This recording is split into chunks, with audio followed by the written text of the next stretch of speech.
নমস্কাৰ বন্ধু বান্ধৱীসকল। আজি আমি আলোচনা কৰিবলৈ লৈছোঁ ধুবুৰীৰ ক্ষেত্ৰত LP UPS এছিষ্টেণ্ট টিচাৰ আৰু UPS ছায়েন্স টিচাৰৰ কাট অফৰ এক তুলনামূলক বিশ্লেষণ। এই ক্ষেত্ৰত আপোনালোকৰ পৰা বিভিন্ন ভিডিঅ'ৰ যোগেদি সংগ্ৰহ কৰা আপোনালোকৰ নম্বৰসমূহ যোৱা বছৰৰ ফাইনেল মেৰিট লিষ্টৰ যিখিনি তথ্য আৰু লগতে এই বছৰৰ ভেকেঞ্চিৰ যিখিনি তথ্য, এই সকলোখিনি দিশ চাই আমি ধুবুৰী জিলাৰ ক্ষেত্ৰত কেনেধৰণৰ হ'ব পাৰে কাট অফ তাৰ এক তুলনামূলক বিশ্লেষণ আপোনালোকলৈ আগবঢ়াইছোঁ। প্ৰথমবাৰৰ কাৰণে ভিডিঅ'টো চাইছে যদি চেনেলটো ছাবস্ক্ৰাইব কৰি দিব, ভাল পালে লাইক আৰু শ্বেয়াৰ কৰি দিব। বন্ধু বান্ধৱীসকল, আপোনালোকে নিশ্চয় জানে যে ধুবুৰীৰ ক্ষেত্ৰত LPত যোৱাবাৰ 26টা পোষ্ট ওলাইছিল আৰু তালিকাৰ 1 নম্বৰ থকা জনৰ নম্বৰ আছিলে 222.600 আৰু টেটৰ নম্বৰ আছিলে তেখেতৰ 58 আৰু কাট অফ আছিলে 205.595 আৰু কাট অফত থকা প্ৰাৰ্থীজনৰ টেটৰ নম্বৰ আছিলে 56.667 আৰু ধুবুৰীৰ ক্ষেত্ৰত OBC MOBCৰ ক্ষেত্ৰত টেটৰ নম্বৰবিলাক আছিল এনেধৰণৰ: 55ৰ পৰা 59লৈ পোৱা প্ৰাৰ্থীৰ সংখ্যা আছিলে 13 জন, 60ৰ পৰা 64ৰ ভিতৰত পোৱা প্ৰাৰ্থীৰ সংখ্যা আছিলে 9 জন, 65ৰ পৰা 69লৈ পোৱা প্ৰাৰ্থীৰ সংখ্যা আছিলে 3 জন আৰু 70+ মাত্ৰ আছিলে এজন। OBCৰ ক্ষেত্ৰত যোৱাবাৰ 26টা পোষ্ট আছিলে। এইবাৰ যদি আমি চাওঁ ধুবুৰীৰ ক্ষেত্ৰত 112টা পোষ্ট ওলাইছিল। এতিয়া আমি আলোচনা কৰিম SCৰ ক্ষেত্ৰত। SCৰ ক্ষেত্ৰত যোৱাবাৰ 16টা পোষ্ট আছিলে আৰু এইবাৰ 28টা পোষ্ট ওলাইছে। তালিকাৰ 1 নম্বৰ থকা জনৰ নম্বৰ আছিলে 210.850 আৰু টেটৰ নম্বৰ আছিলে 56% আৰু কাট অফ অৰ্থাৎ 16 নম্বৰত থকা জনৰ নম্বৰ আছিলে 199.067 আৰু টেটৰ নম্বৰবিলাক আছিলে SCৰ ক্ষেত্ৰত এনেধৰণৰ: 55ৰ পৰা 59লৈ আছিলে 9 জন, 60ৰ পৰা 64লৈ আছিলে 3 জন, 65ৰ পৰা 69লৈ আছিলে 3 জন আৰু 70+ মাত্ৰ আছিলে এজন। গতিকে SCৰ ক্ষেত্ৰত এইবাৰ যোৱাবাৰ তুলনাত 12টা পোষ্ট বেছিকৈ ওলাইছে। এতিয়া আমি আলোচনা কৰিম ST প্লেন্সৰ ক্ষেত্ৰত LP। ST প্লেন্সৰ ক্ষেত্ৰত যোৱাবাৰ 30টা পোষ্ট আছিলে, এইবাৰ দুগুণতকৈ বেছি পোষ্ট ওলাইছে, 78টা পোষ্ট ওলাইছে। আৰু যোৱা বছৰ তালিকাৰ 1 নম্বৰত থকা জনৰ প্ৰাৰ্থীৰ নম্বৰ আছিলে মাত্ৰ 198.651 আৰু টেটৰ নম্বৰ আছিলে 56.667 আৰু কাট অফ আছিলে 188.800। ST প্লেন্সৰ ক্ষেত্ৰত যথেষ্ট কাট অফ তললৈ নামিছিলে আৰু টেটৰ নম্বৰবিলাক আছিলে এনেধৰণৰ: 55ৰ পৰা 59ৰ ভিতৰত আছিলে 24 জন, 60ৰ পৰা 64ৰ ভিতৰত আছিলে 5 জন আৰু 65ৰ পৰা 69ৰ ভিতৰত আছিলে এজন। 70ৰ ওপৰত এজনো প্ৰাৰ্থী নাছিলে।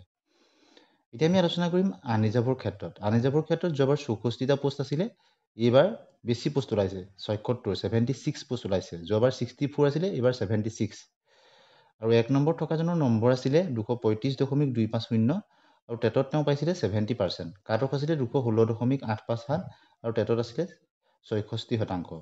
টেটৰ নম্বৰবিলাক আছিলে এনেধৰণৰ: 60ৰ পৰা 64%ৰ ভিতৰত আছিলে 42 জন, 65ৰ পৰা 69ৰ ভিতৰত আছিলে 18 জন আৰু 70ৰ ওপৰত আছিলে 4 জন। এতিয়া আমি আলোচনা কৰিম LPৰ ক্ষেত্ৰত এই সকলোখিনি দিশ চোৱাৰ পিছত কাট অফ কেনেধৰণৰ হ'ব পাৰে। আপোনালোকে নিশ্চয় জানে টি টাইপছৰ ক্ষেত্ৰত 11টা পোষ্ট ওলাইছে। এই টি টাইপছৰ ক্ষেত্ৰত 55+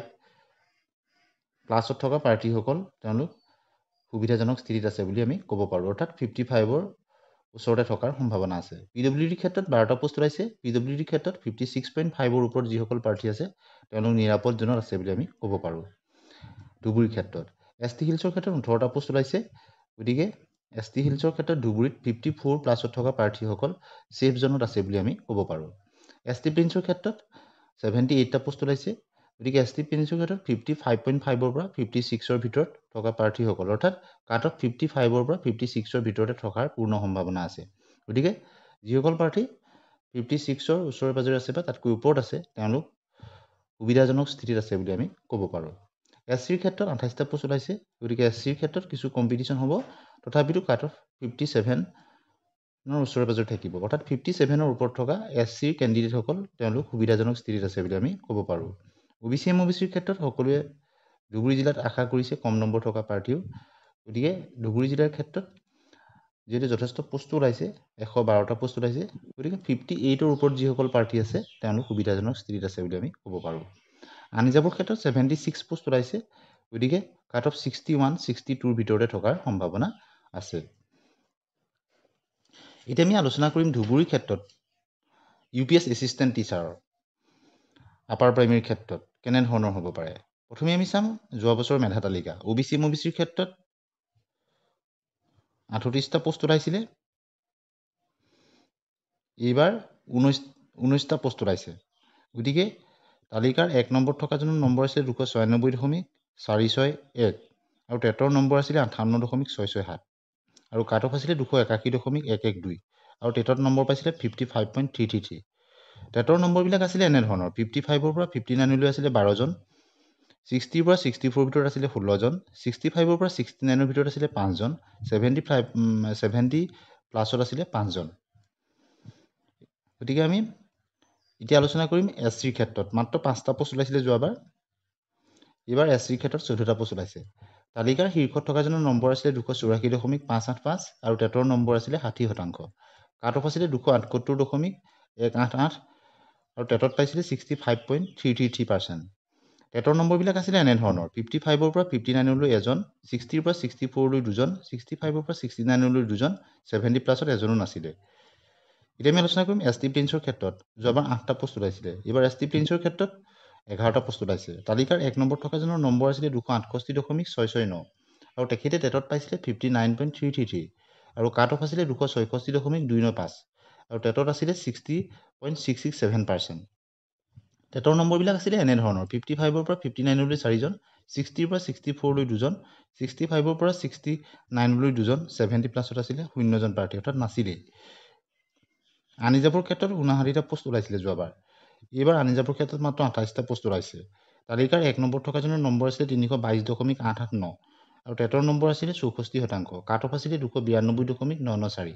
টেটৰ নম্বৰবিলাক আছিলে এনেধৰণৰ: 60ৰ পৰা 64ৰ ভিতৰত আছিলে 33জন প্ৰাৰ্থী, 65ৰ পৰা 69ৰ ভিতৰত আছিলে 15জন, 70 প্লাছত আছিলে 11জন।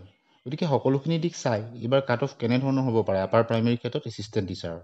টি টাইপছৰ ক্ষেত্ৰত মাত্ৰ 2টা পোষ্ট ওলাইছে, গতিকে টি টাইপছৰ ক্ষেত্ৰত কাট অফ 59 প্লাছত থকাৰ সম্ভাৱনা আছে। PWDৰ ক্ষেত্ৰত 8টা পোষ্ট ওলাইছে, PWDৰ ক্ষেত্ৰতো 59ৰ ওপৰত থকা প্ৰাৰ্থীসকল সুৰক্ষিত বুলি আমি ক'ব পাৰোঁ। ST হিলছৰ ক্ষেত্ৰত 9টা পোষ্ট ওলাইছে, গতিকে ST হিলছৰ ক্ষেত্ৰত যিসকল প্ৰাৰ্থী 57 প্লাছত আছে, 57-58ৰ ভিতৰত যিখিনি আছে বা তাতকৈ বেছি আছে, সেইসকল সুৰক্ষিত বুলি আমি ক'ব পাৰোঁ। ST প্ৰিন্সৰ ক্ষেত্ৰত 11টা পোষ্ট ওলাইছে, গতিকে যিসকল প্ৰাৰ্থী 60 প্লাছত আছে ST প্ৰিন্সৰ ক্ষেত্ৰত তেওঁলোক সুৰক্ষিত বুলি ক'ব পাৰি, অৰ্থাৎ কাট অফ 60 পৰা 61ৰ ভিতৰত থকাৰ সম্ভাৱনা আছে।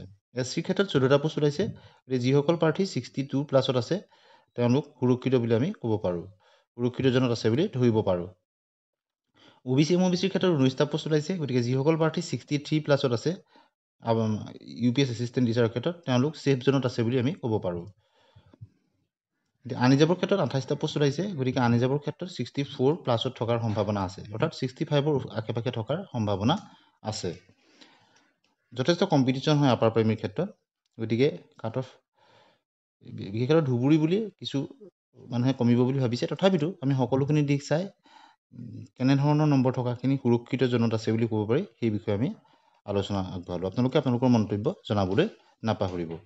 এতিয়া আমি আলোচনা কৰিম আপাৰ প্ৰাইমেৰীৰ ক্ষেত্ৰতে ছায়েন্স টিচাৰ ধুবুৰী কেনেধৰণৰ হ'ব পাৰে। OBC MOBCৰ যোৱাবাৰ মাত্ৰ 3টা পোষ্ট ওলাইছিলে, তালিকাৰ 1 নম্বৰত থকাজনৰ নম্বৰ আছিলে 282.564 আৰু টেটৰ নম্বৰ আছিলে 66%। কাট অফ আছিলে 276.107 আৰু টেটৰ নম্বৰ আছিলে 62%। SCৰ ক্ষেত্ৰত 1টা পোষ্ট ওলাইছিলে যোৱাবাৰ, কাট অফ আছিলে 270.584 আৰু টেটত পাইছিলে 66%। ST প্ৰিন্সৰ ক্ষেত্ৰত 2টা পোষ্ট ওলাইছিলে, 1 নম্বৰ থকাজনৰ নম্বৰ আছিলে 265.638, টেটত পাইছিলে 60.667%। কাট অফ আছিলে 262.927, টেটত পাইছিলে 68%।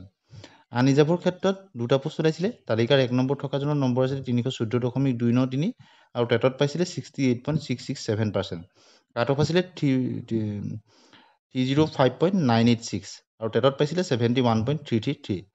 গতিকে সকলোখিনি দিশ চাই এইবাৰ পোষ্টৰ সংখ্যাও সিমান বেছি নহয়। টি টাইপছৰ ক্ষেত্ৰত মাত্ৰ 2টা পোষ্ট ওলাইছে, গতিকে যিসকল প্ৰাৰ্থী 57ৰ প্লাছত আছে তেওঁলোক সুৰক্ষিত জনত আছে বুলি আমি ক'ব পাৰোঁ। PWDৰ ক্ষেত্ৰত মাত্ৰ 1টা পোষ্ট, গতিকে 58 প্লাছত থকাৰ সম্ভাৱনা আছে, তেওঁলোক সুৰক্ষিত বুলি আমি ক'ব পাৰোঁ। ST হিলছৰ ক্ষেত্ৰত 5টা পোষ্ট ওলাইছে, গতিকে যিসকল প্ৰাৰ্থী 57 প্লাছত আছে তেওঁলোক সুৰক্ষিত জনত আছে বুলি ক'ব পাৰোঁ।